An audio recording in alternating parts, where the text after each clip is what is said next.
Are you there? Welcome home. Oh, there you go. I couldn't hear you for a second.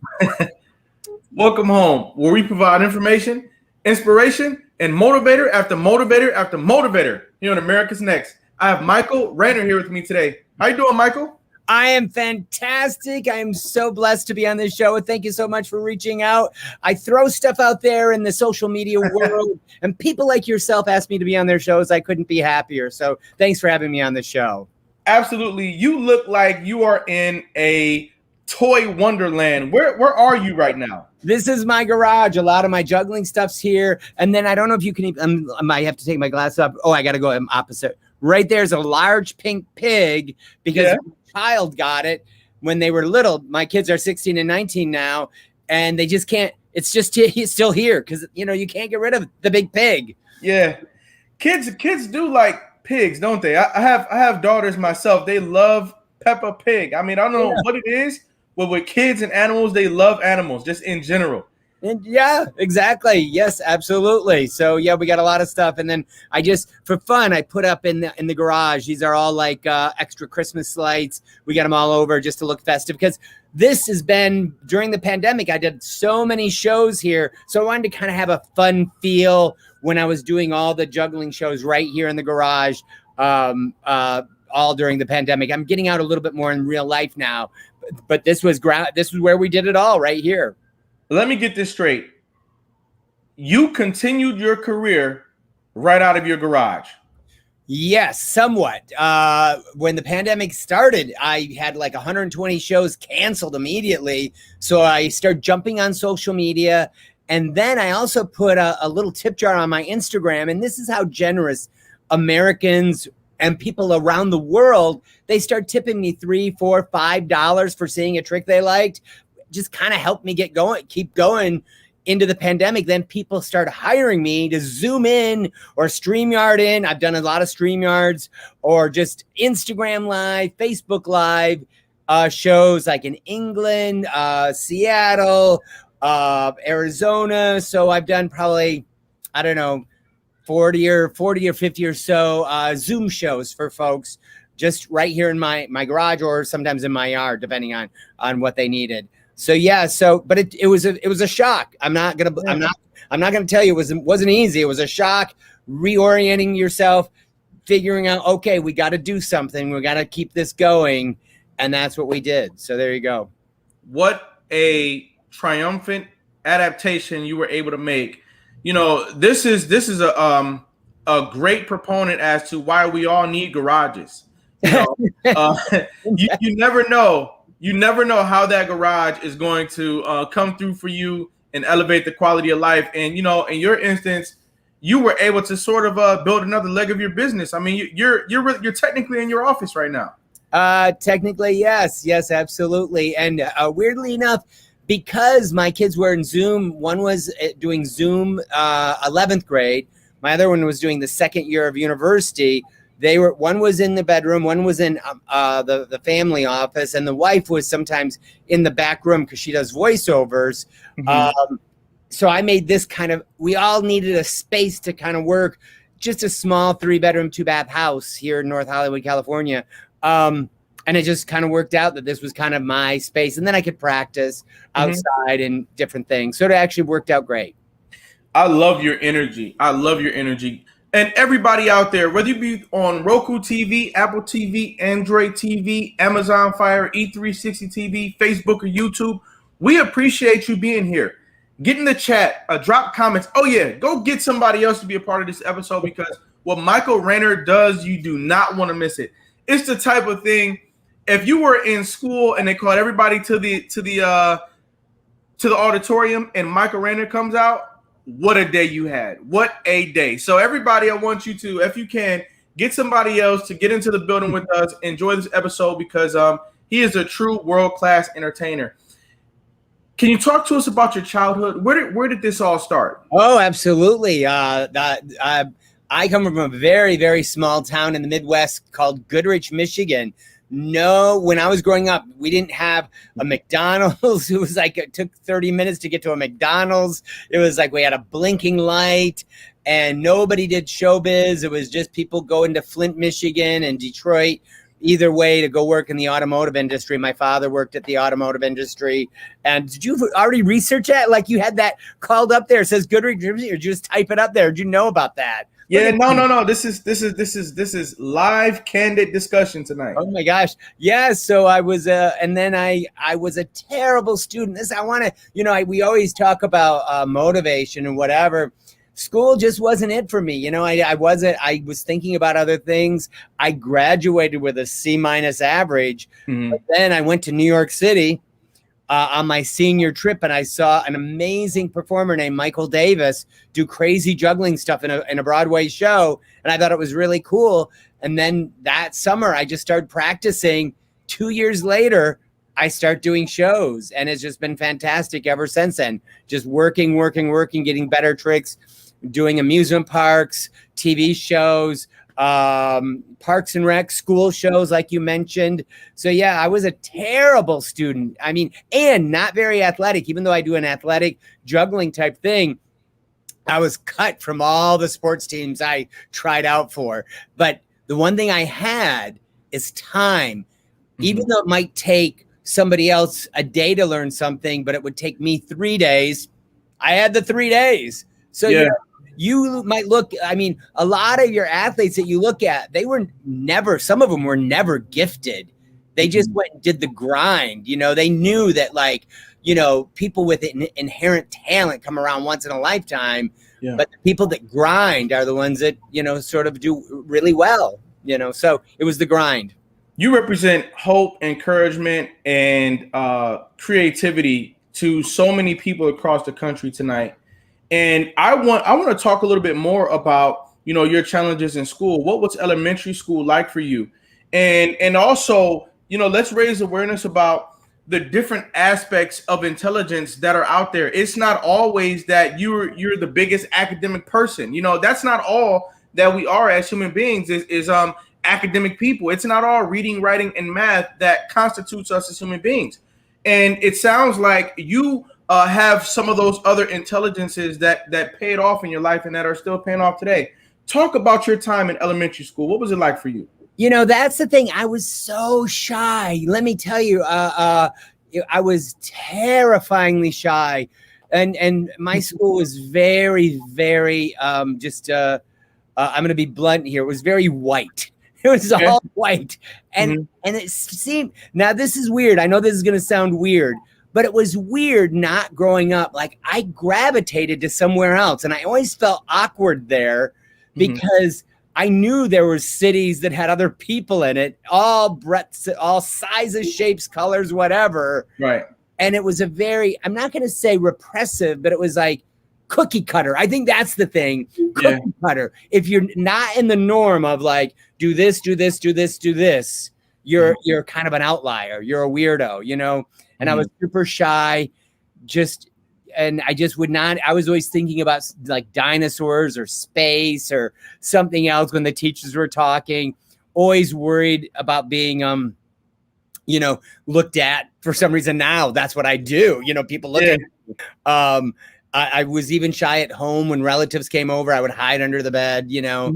So I was really completely recluse, introvert, you know, didn't really jive with my school. Very, you know, kind of that very macho Midwest country. You know, it's sort of like I lived in like out in the boonies, as they call it. You know what I mean? So, you know, I am really having this picture painted for me that you were out in middle America. Yeah. And there was not a lot of diversity. None. Everybody else might have been playing sports or, you know, being a star of the show, but you were into sci-fi and aliens. You could tell. Yes. I feel like you know me so well. Yes, absolutely. I was always just doing my own thing, watching my own TV and just being weird and quiet. And then I don't know what happened my senior year. I tried out for a school play and I got in. And then I did that, and I started to feel a little confidence. And then that before college, I actually had to take a special test to even get into a college because I had such terrible grades. And then I just started practicing tricks. So yeah, you know, before we get into something a little bit more mainstream, let's talk about aliens. What are your thoughts on them? You know, here's what I remember. You know, the giant squids that are in the oceans. We didn't know anything about those 300 years ago. That's 300 years ago, people were like, I don't know anything. And now they're all over and we know them. We have these deep sea submarines and we find these giant squids. That's right. Even like so many things that we go deep, deep, deep in the bottom of the ocean, creatures are constantly being discovered. Before they're discovered, we think of the ball as this planet, as this Earth, as everything there. This is what's here. But think of the universe, because we think, well, that's always been here, so it's cool. I dream of someday having some communication with other aliens, or it could be our future selves. Who knows? Yeah. It could be time. It could be like Terminator. It could be, time travelers trying to help us out because right now, Oregon's on fire as we speak, and they need to maybe help us out some. Who knows? But I've always loved all the alien films, Star Wars, Star Trek, tons of like anything that has time travel or aliens. I'm ready to roll. That's right. Right now I'm watching, I'm going to watch tonight Quiet Place 2 because it has some aliens in it from the first Quiet Place. And now you get a little bit more of an idea of these crazy Quiet Place aliens. Some of us are really into other forms of intelligence. Some of us are just really into that. And I find home in those areas as well. And I just, I recognize that in you. Now, for those people who are not very sold on the idea of other forms of intelligence, I was reading that there have been at least 10 other platforms, or planets rather, not platforms, 10 other planets that are very, very similar to Earth. And some of them are larger than planet Earth, but they're extremely similar to Earth. And so this idea of other forms of intelligence really has some sort of credibility with me, if you ask me. Yeah. And you didn't even know about these until they figured out the what it is when it goes in front of the suns, they can see the slight dimming of that sun. So then they can extrapolate the size of the planet, what type of atmosphere it has. I remember, I think it was like 30 years ago, they didn't know any other planets. And then slowly but surely they start doing these scientific discoveries. I'm going to be honest with you. When I was a kid, I subscribed to the magazine Astronomy Today. Okay. Yeah. So I was always into these other planets and what could be on those other planets. So yeah. All right. Talk to us about middle school going into high school for you. You said that you got into drama, acting a little bit. How did that play into your growth socially? What did you begin to become as a young student? Middle school was still super, super shy, hardly talked to anybody, had one best friend, which was kind of, the thing that kind of grounds you because you could at least talk to one person, and then I'm still not a very good student in middle school. Going into high school,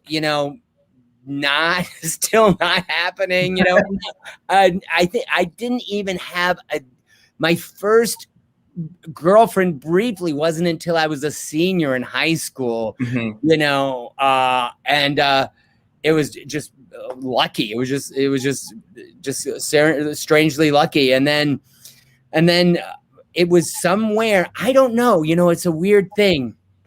There was just this click that happened. And I'm like, nothing bad can happen if I start to talk and say things. That's right.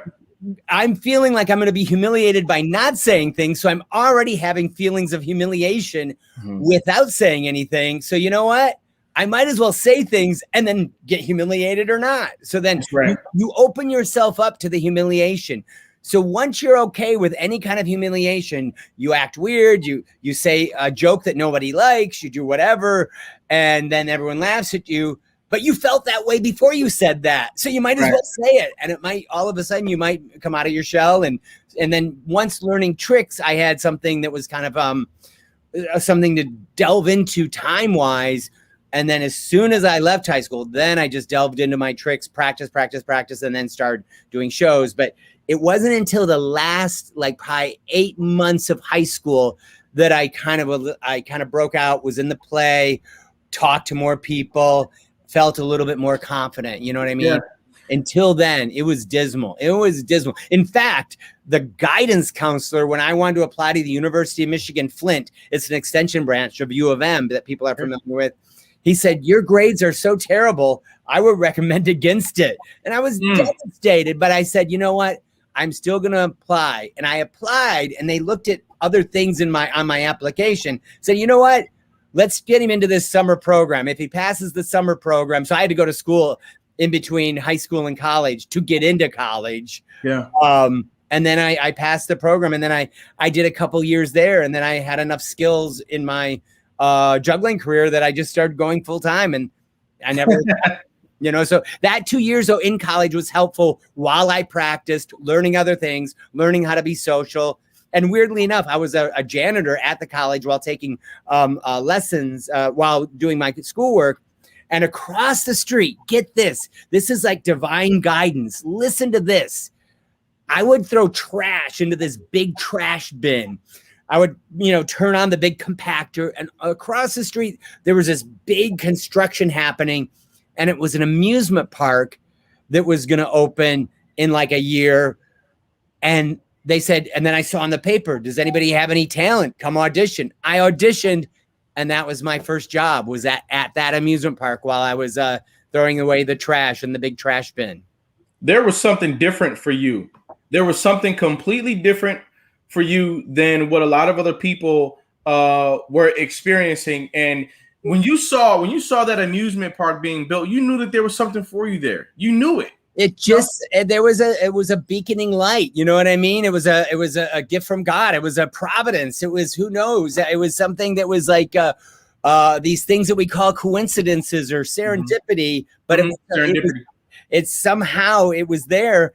And then I worked there, and then it didn't get enough attendance over a couple of years. I was there 2 years, but the people that worked there liked me. They rehired me down in Georgia. And so I went down there later on, like after I worked there. And then that started my journey across the country until I got here in LA. So your style of entertainment is so important to American history and to histories clear across the globe. Before television was as vibrant and full of media as it is today, and before, everybody had these huge amusement parks to go to, we passed the time by gathering around and watching people like you generate comedy, generate these acts of entertainment out of thin air. You were the big deal, at a point in time. And this is how people got through some of the toughest years of their lives. We had the Great Depression. We had other difficulties as a whole civilization. And people like you, people who said, well, I'm not a mathematician, I'm not a scientist, but I can juggle from here to the heavens. People would watch this stuff, and they'd have hope and courage to, continue on in their life. Did you ever discover that people along your lineage did things similar to what you do, or did this all start with you? As far as I know, it was just me. My father worked at AC Spark Plugs, which was a division of General Motors at the time. My mom was a housewife, and then my grandparents were just in the automotive industry. And then if we go great grandparents, my great grandfather, I can't remember. He owned a boarding house in our small town with his wife, where just it was like in the 1900s, people would stop in for a day or two, and they would make them a meal and give them some money. So nowhere in my lineage, in my history, is there any kind of show folk, as they call it. And maybe, and in some ways, it's sort of helpful, because then it's good and bad, because my kids live out here in LA, and they have access to things that if they decided to, it's easier for them to get into something. Mm-hmm. But in a way, it makes the struggle. It makes you have a burning desire and a fire in the belly, as they call it, a fire in the belly, That's right. It's not like you're growing up and people hand it to you because you're the son of a wealthy person.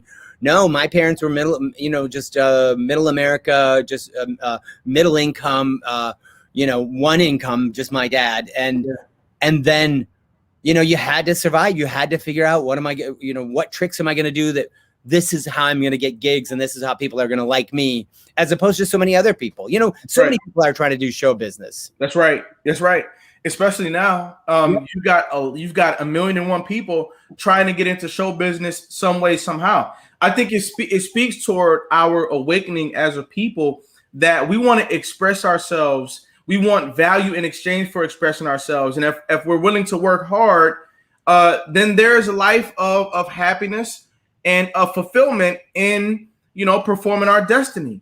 Now, in this moment, you relate to so many people when you have an idea and you have to figure out how to start this idea and how to grow it into something that's working and moving your life. So talk to us about your start. You saw this other Michael in New York. He was doing big things, and that inspired you to get started. What was your first act that you decided to work on, and what was that journey like? The very first kind of big trick, let's see, I'm gonna show you. Like the first big trick, like you can do regular just here. I'll even here, stay right there. We're gonna. All right, everybody. He's gonna do something for us. Get somebody else in the building. Let's get some hearts and likes in the building. We're gonna get started with some entertainment. This is just the very beginning. Like you just start just like this. Everybody can do that, right? Okay. And then you just start to do tricks like so. But then you're like, well, a lot of people can juggle regular things. The very first trick that I won $25 for is this. Do you need to get, my wife needs to get something out of the refrigerator. It's back here. Do you want to just go right there? Go ahead. Here, she's coming in. That's it. Hi. There we go. If you ever play video games, there's a video game called Destiny 2, and my wife is two of the characters in it, and also Star Wars Old Republic. And if you got any fans of Nickelodeon, if you got the Nickelodeon fans, she was Guts and Global Guts. That was back in the 90s, actually. 90s. Loved that show growing up. Yeah. Yeah, Guts. She was Mo from Guts. But they say, "What are the scores, Mo?" And that's yeah. And we have a piece of the aggro crag in our house too. So this was basic, and then you say, okay, what do people want? And so the first thing that you kind of go to, what people want, is they want a dangerous trick. So I'm going to show you. We got a hatchet. Here's a hatchet. We also have a bowling ball, and then to kind of make it a little bit quirky and weird, I would find things in my house, and then here's a little Pillsbury Doughboy. And I just thought, well, these are weird things. This is the first big dangerous trick. I did a little bit of regular juggling, and then I'll show you this trick. This is what the first time I did it, I got $25 back in the day, and I went and saw the movie Blade Runner with Harrison Ford. Mm-hmm. Sci-fi, you gotta love it. So here we go. I'm gonna juggle this, and this. I gotta make sure I got enough space right here. I think I do. There we go. Wow. There we go. That was the very first. You want to do something a little bit different. That was the first thing, one of the first big tricks that I learned. Now, in my career, then I did other stuff, other tricks. We can get into that later or now or wherever you want. But that was like, I had a vision like we got to have a big showstopper.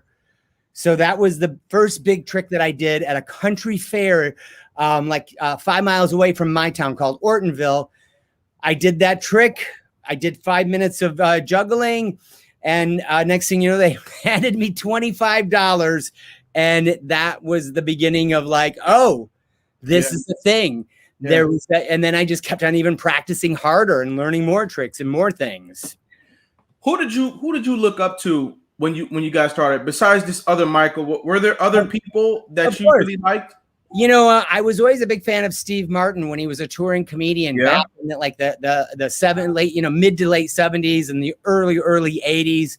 In fact, I was down hanging out in Orlando with some friends, and he was shooting the movie Parenthood, but it was like 1 a.m. So it was just us watching them shooting. And then he came off set and there he was. So we said, "Hey, Mr. Martin, can we get a photo?" And he was super nice, very accommodating. And we got photos with Steve Martin. So it was very fun. So So yeah, Steve Martin, but then a lot of comedians. I just always like comedians. And then recently I've been hanging out with Jay Leno, doing shows with Jay Leno in Burbank, which is kind of fun. So yeah.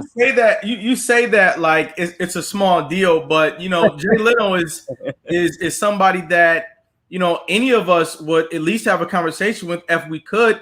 What's it like working with Jay Leno? He's a super regular guy. You know what I mean? Yeah. Backstage, we're just all chatting. Super regular guy, super nice, very approachable, and he takes photos with everybody. He's not weird about it. Super nice, you know. And so yeah, it's just very fun. I mean, let's see. There's a lot of comedians over the years that I've you know, like there's a guy named Larry Miller that I've always been a big fan of. Done a lot of shows with him. There's let's see. I'm trying to think of other ones. That Larry Miller's in a ton of movies. He was in Pretty Woman. He's just been in everything. Paul Reiser, who was in Aliens. Remember in Aliens 2, he gets killed by an alien, Paul Reiser. Mm-hmm. I've done a fair amount of shows with him. So yeah, so all great guys. And I looked up to them, and then I'm doing shows with them, which is really fun. Now, when you, and we're headed to the break, but I just got to know, when you first started, you had a juggling act. At what point did you realize, if ever, that you were going to include dialogue in your show? Was that a thing? That was pretty much at the very beginning. I would just start to talk to the audience while I was doing the tricks. And that was always a thing. Because weirdly enough, I converted to like just using music and things because of TikTok. And my daughter said it helps the algorithm when you use popular soundtracks a lot of times. So she kind of coached me on TikTok. And then I always throw my TikToks into Instagram. Sometimes I have to change the sound because it'll get flagged on Instagram or Facebook. So yeah, that's right. There's a lot of flagging going on right now. When did you actually get your start on social media though? Seriously, like I would always post like, oh, I'm going to be at this place doing a show or take a photo. But when the pandemic struck and I said, you know what, I just got to make this my job so I don't go crazy. Because a lot of us, and I don't know, people that work socially, like I was doing so many shows, like in the summertime, I would do 90 shows in 90 days. Cause it was like some days were 2 shows a day, some one, it was just crazy. And that just got all wiped out. So I committed to doing social media. Like I think it was like the 4th day of like when they said we're all staying inside. You know what I mean? Yeah. And so that was when I started. And like I did 3 or 4 posts or 5 or 6 posts. And then I did one. Maybe I'll show it to you when we come back from the break, but I did one post that went viral where I spin a cheeseburger on a parasol. Okay. Went viral, went crazy on Reddit. Then my TikTok went from like a few thousand followers to like 100,000 followers overnight. And then because I used kind of music that was in the algorithm, and then I kept on posting, and then every 10th post, I would kind of hit on something. Right now I have like 10 videos on TikTok that have gone over 1 million. And the most recent one that I launched about 8 days ago just hit 11 million views, like 1 million likes. So yeah, it was during that, and it was helpful for me, but it was also, I was getting all these messages from people that I helped them get through the pandemic because they always look forward every day to see a new trick, a new stunt, start doing weird basketball shots, bounce juggling that I never really concentrated on before, weird little bits. And so it was comforting that I knew that I was giving comfort to others, that they look forward to this during the pandemic. And it was good for me because it kept me from going crazy. So There we go.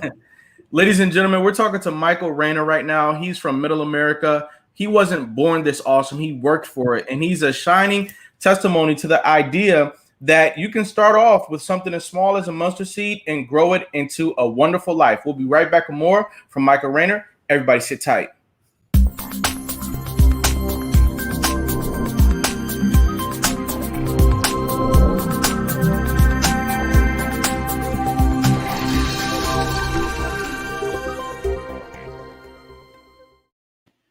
America's Next Motivator, Monday, Tuesday, Wednesday, and Friday at 9 p.m. Eastern. America's Next Motivator, hosted by me, Cedric Riley, and sponsored by the Pride Empowerment Network and our viewership.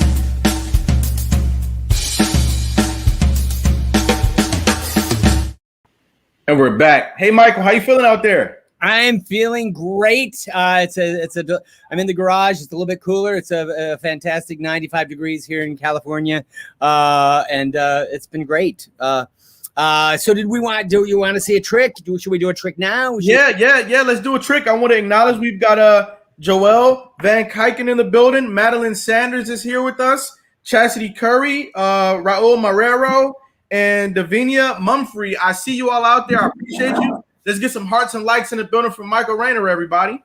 All right. So when I rehearse, I'm going to explain. This is I'm going to show you. This is almost like an exact cheeseburger, but so I don't have to waste food when I'm not doing when I'm not doing a show on stage. I use this for rehearsal, and this is how I learned this trick. I'm going to show you. Let me make sure I can get you in the camera. You just go like that. You can spin it like so. Get ready. I'm going to try and throw the burger up into the air, kick it off my knee, back to the top of the parasol. Let's see if we can give that a try. Whoa, just like so. Okay. Like that.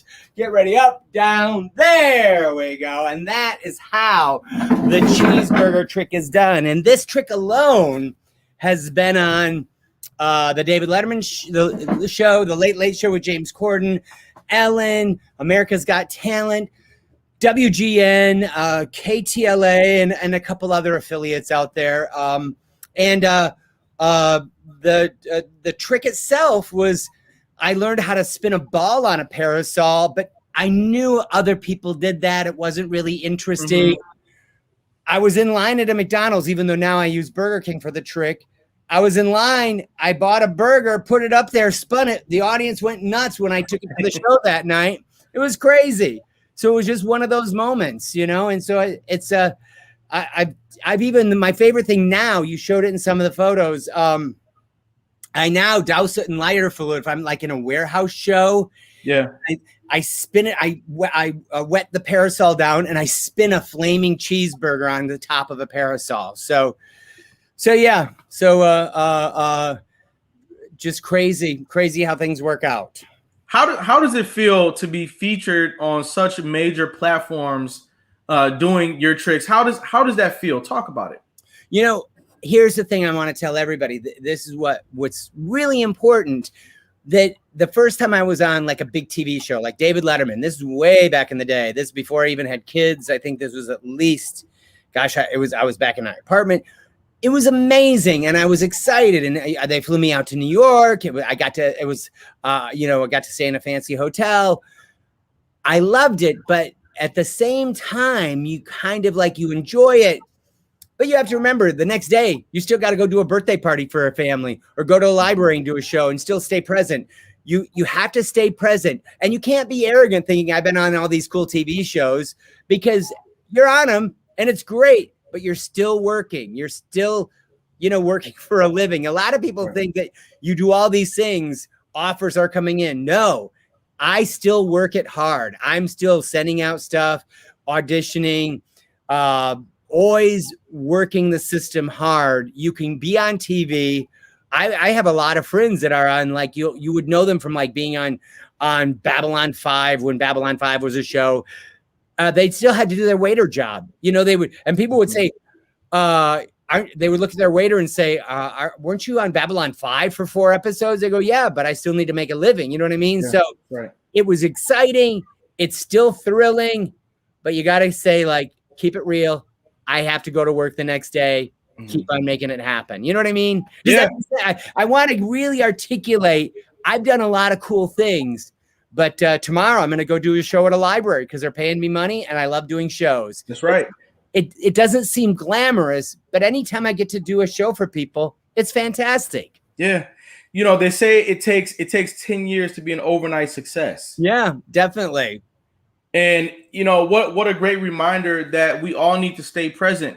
There is wonderful rewards for following your dreams, but the wisdom that you need to have along the way is that you've got to find ways to stay present, as you say. You've got to stick to the grind. You got to stay meek, as they say. Yeah. And you have to stay in the fight. You've got to stay. Just because you get featured somewhere huge doesn't mean that you've made it. It means that people are recognizing what you're doing, but you need to keep on doing what you do.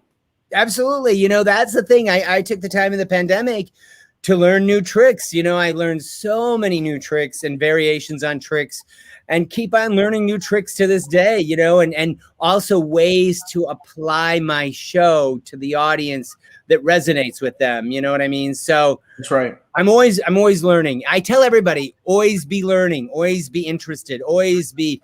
That's why I do enjoy like looking at social media where people have like, I didn't even realize on TikTok there's stuff like science TikTok where people talk about space or investment TikTok or people talking about, you know, social justice. There's so many offshoots and I'm always learning. It's very exciting to me. You know what I mean? Just always learning. Yeah.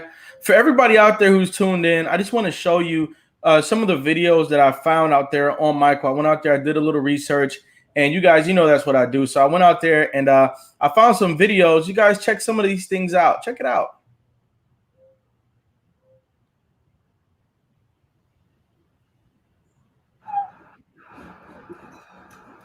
Fire. What am I doing juggling fire on a balance board?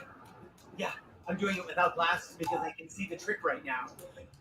It's a big thank you to Dr. Reingold's Eye Center and Vision Surgery Center. I'm doing tricks now without glasses because I can see because of their great work there. Here, let me blow this out. Now I'm gonna switch to a different video because you mentioned the cheeseburger trick. Let's see if we can find it. Guys, this is Peacock Theater, very magic themed. We'll try the cheeseburger escape. Yeah. I will attempt to spin the cheeseburger so fast it will escape from this paper. It always works. Sometimes it works, sometimes it doesn't. The cheeseburger escape. Hold the second one in case the first one doesn't work. I might need the second. All right. And then hopefully after it escapes, we'll see if we can spin it so fast, pickles fly out of it.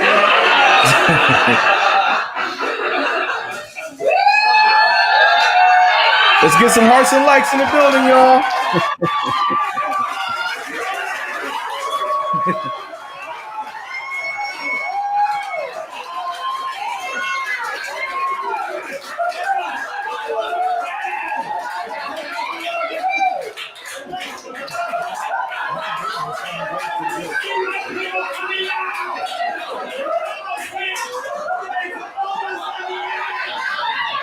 Let's see what we got. Piece of pickle! It's almost there! It's very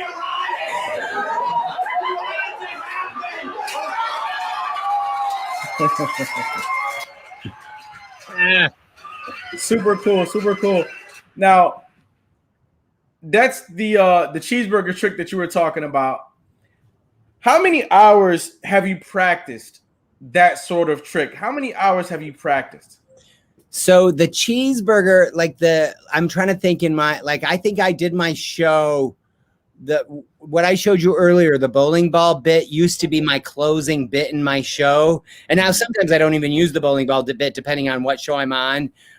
I'm trying to think that cheeseburger bit I didn't start practicing it until I think 25 years ago, somewhere like that, because I've been practicing for 40 years. Yeah. So I think maybe I practiced it like 30 years ago, but then becoming the cheeseburger part didn't happen until like 25 years ago. That's when that happened. And then, learning different things with that happened only like 5 or 6 years ago. There's always learning new things, even after you practice the basics. How it kind of came out of the paper, that was something that I had learned like 3 years ago. You know what I mean? Yeah. So you just keep on figuring out how to learn, you know, what tricks you have and how to build on that trick to make it even crazier. Yeah. I can see you putting a smile on young adults' faces clear across America. How can people get in touch with you if they want to bring you in to entertain For instance, we've got 445,000 youth in the foster care system clear across America.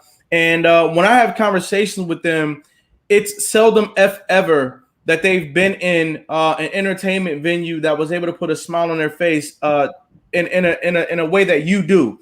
What does it take for someone to get in touch with you and to bring you in to perform for their young people or for their adults?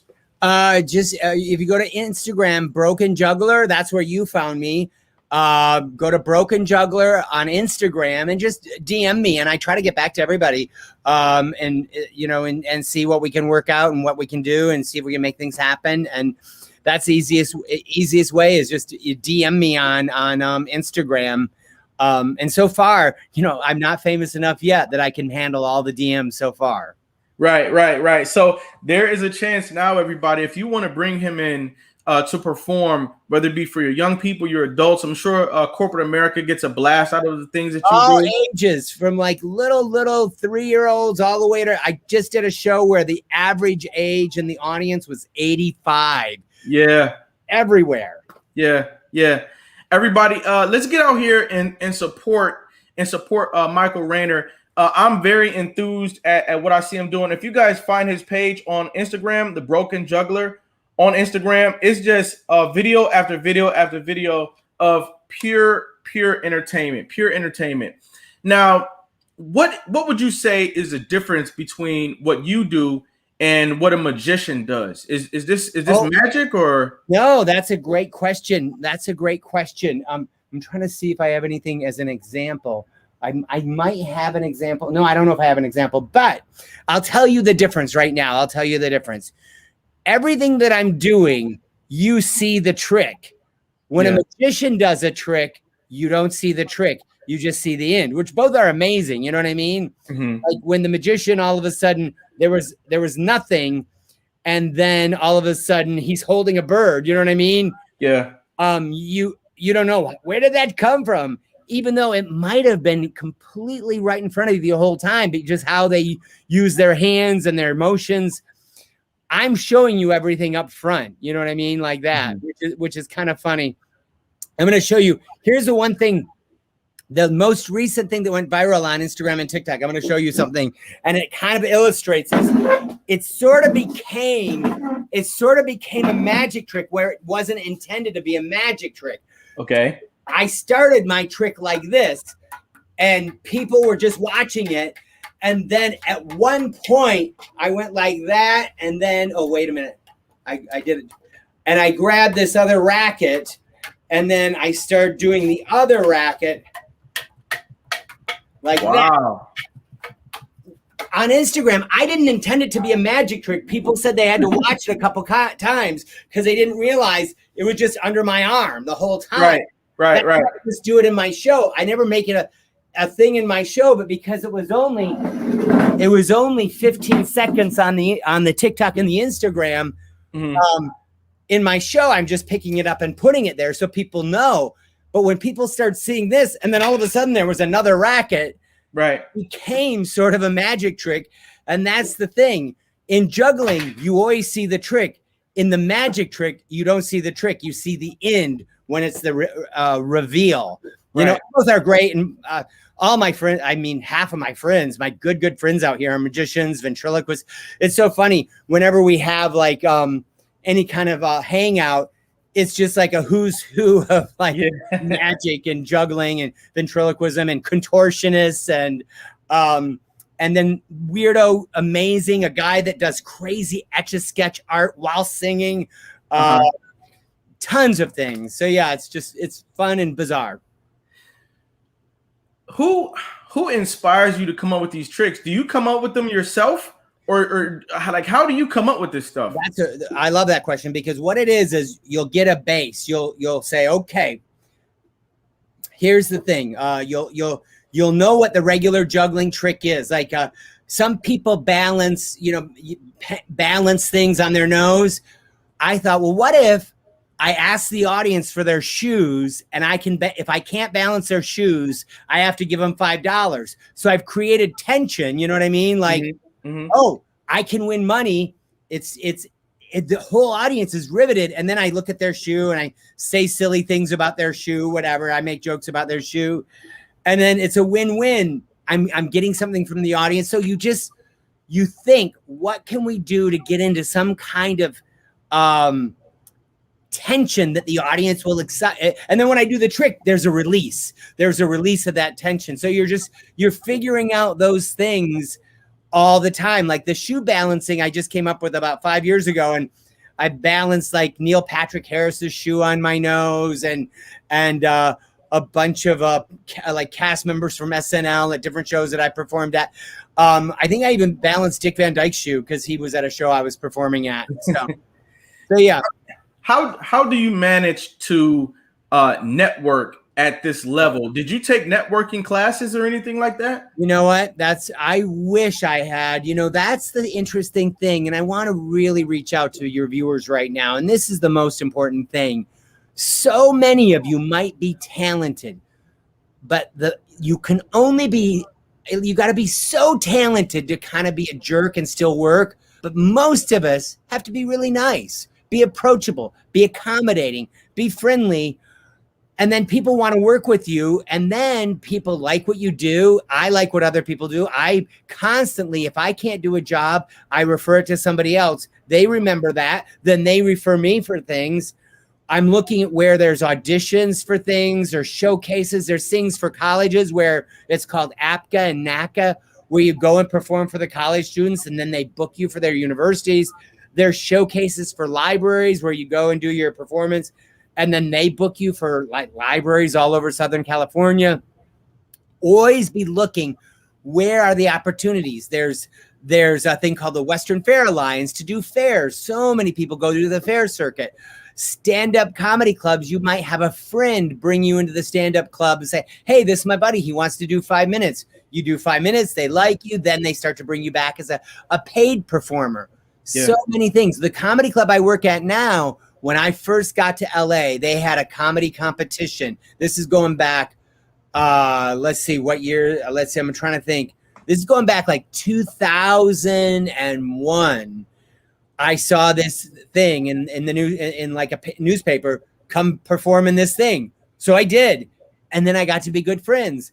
And then I started to become one of their guys that they just hired. Then they opened up a comedy club and then I'm there all the time. And it's just those things, constantly being friendly, accommodating, respectful. Like if you're booked to do 15 minutes on a show, but you do 30, you think you're giving them value. No, because there's other acts that have to get on behind you. Right.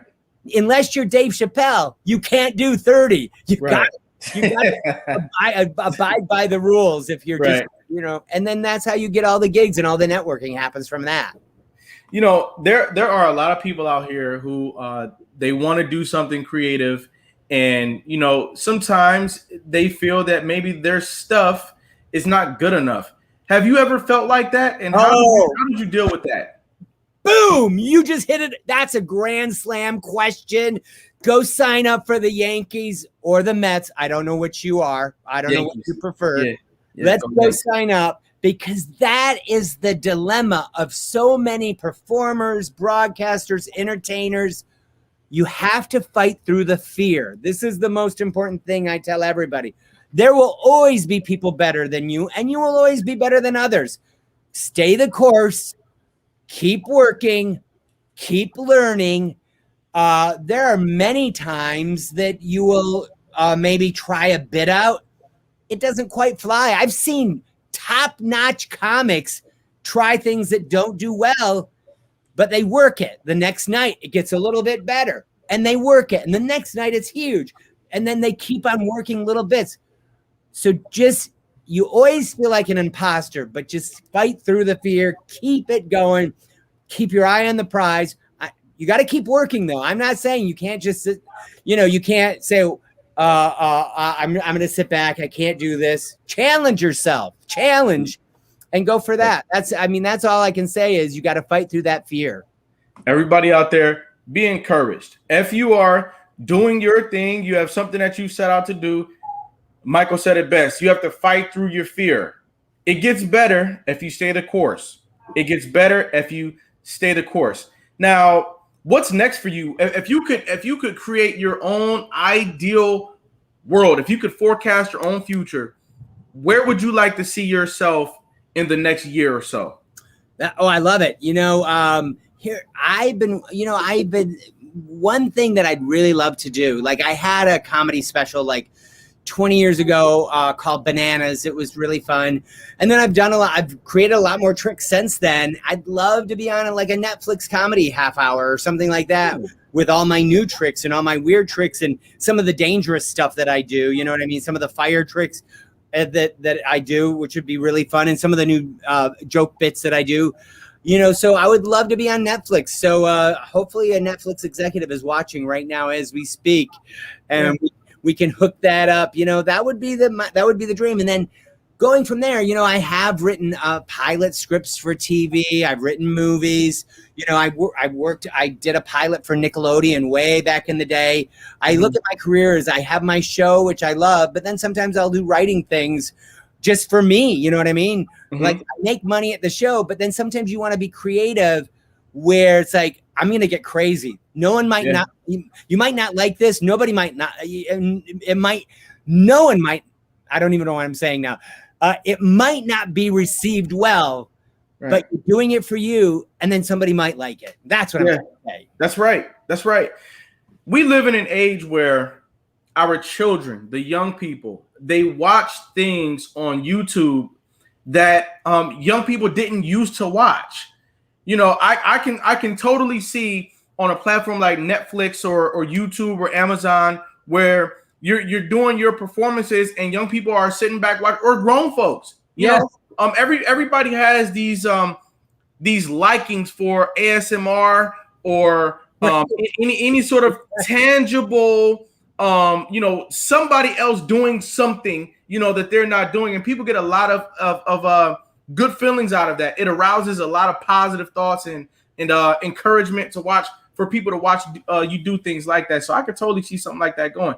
Now, we are rounding third base here in the show, and I'm just wondering, what is the actual legacy that you intend to leave out here in the world? What do you want us to know about you? What is it that people should walk away knowing about the legacy that you are leaving here on planet Earth? My legacy, and I hope this resonates with people, is it's weird because it's like we always want to say, I want to do this, I want to do that. I have 2 kids. I want to give them the tools to be free of fear, be free of depression, be free of gossip and rumor, and be free of where we live in a society through social media, which is, I love, don't get me wrong, I love it, but there is so much negativity. I want to leave a legacy of hope and freedom for everybody. I constantly tell my kids, I don't want you posting bad things on YouTube or Facebook or Instagram. If somebody does something you like, say, hey, I love that, brother. I love it. It's really cool. That's amazing. Right. But don't say you suck, you're dumb, you're an idiot. That doesn't generate positive and hope. We need to have hope to go forward. We need to, I don't want to even get into politics, but instead of having adversarial politics, we need to have communicative politics where we're always preaching hope and going forward, not you're wrong, I'm right. It's like, let's work together. I think working together. And it's like juggling. I'm working together. You know what I mean? Right. That's right. You have done all those things tonight. I have 3 questions for you, and we are down to the final 25 seconds of the show. 25 seconds. All right. That's good. My first question, what is survival to you? Survival is no matter how bad it gets, I have my family and they have been there. We're a unit, we're a rock. If you have your family, and I'm not talking about biological, I'm talking about, it could be friends, it could be people that you know at work. Family doesn't have to be biological. That's the rock. That's survival.